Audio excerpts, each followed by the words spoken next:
Si Mr. Multiply adunay gahom. Kaya niya padaghanon ang mga butang. Nagatabang usab siya sa mga higala nga adunay gusto nga ipadaghan sa iya.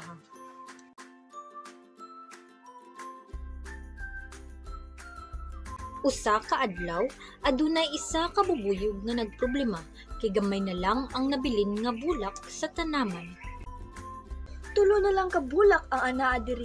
Wala na ko'y makuhaan og dugos. Asa ka ako mga og tabang no para mo daghan ang mga bulak? Aha! Kabalo nako kay Mr. Multiply! Gitawag ni bubuyog si Mr. Multiply ug dali kining miabot sa tanaman. Mr. Multiply! Mr. Multiply! Mr. Multiply! Unsa man ang akong matabang sa imuha, bubuyog? Gamay na lang ang bulak nga anaa diri sa tanaman. Muhang iunta ko kanimo nga padaghanon nimo kini sa napulo ka beses para daghan pud ko og dugos nga makuha. Kung mao ka na imong hangyo, bubuyog, sige, tabangan ti ka. Ug gigamitan kini og gahom ni Mr. Multiply aron mo daghan sa napulo ka beses ang mga bulak sa tanaman.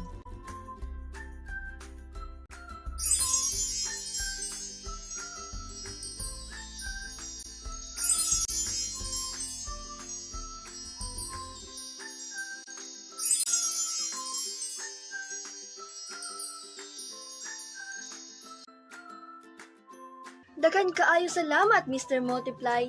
Karon daghan na pud ko og makuha nga dugos para sa among balay. Lipay ako nga makatabang kanimo, bubuyog. Mulakaw nako, bubuyog, kay daghan pa og nagkinahanglan sa ako ang tabang. Ambing sa kanunay Mr. Multiply. Sa wala malayo, nakita ni Mr. Multiply si Miss Pulis nga nagproblema ug giduol niya kini. Unsa man ang problema, Miss Pulis? Kinahanglanan namo og duga nga mga sakyanan karon kay nagkulang kini para sa atong kapulisan. Mahimo mo ba kaming tabangan sa pagpadaghan niini sa makalima ka beses? Kung mao ka na imong hangyo, Miss Pulis, sige, tabangan ti ka. Ug gigamitan kini og gahom ni Mr. Multiply aron mo daghan ang mga sakyanan sa kapulisan.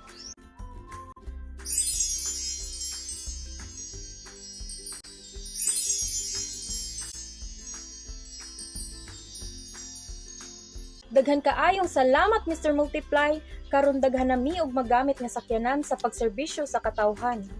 Lipay ako nga makatabang kaninyo, Miss Pulis. Mulakaw na ako, kay daghan pa og nagkinahanglan sa ako ang tabang. Sige Mr. Multiply, unta daghan pa ka og matabangan. Sa wala malayo, nakadungog si Mr. Multiply og bata nga naghilak.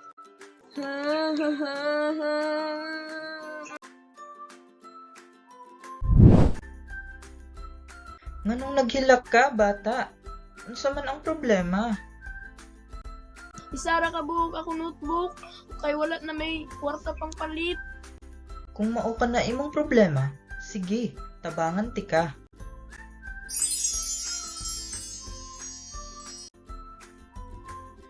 Ug gihatagan ni Mr. Multiply og mga notebook ang bata. Daghan kaayong salamat Mr. Multiply, dako kining tabang sa aking pag-eskwela. Lipay ako nga natabangan ti ka, bata. Ug malipayon pod si Mr. Multiply nga niuli kay daghan siyag natabangan tungod sa iyahang gahom. Wala lang siya nakatabang, nakapahalipay pod siya og mga tawo tungod niini.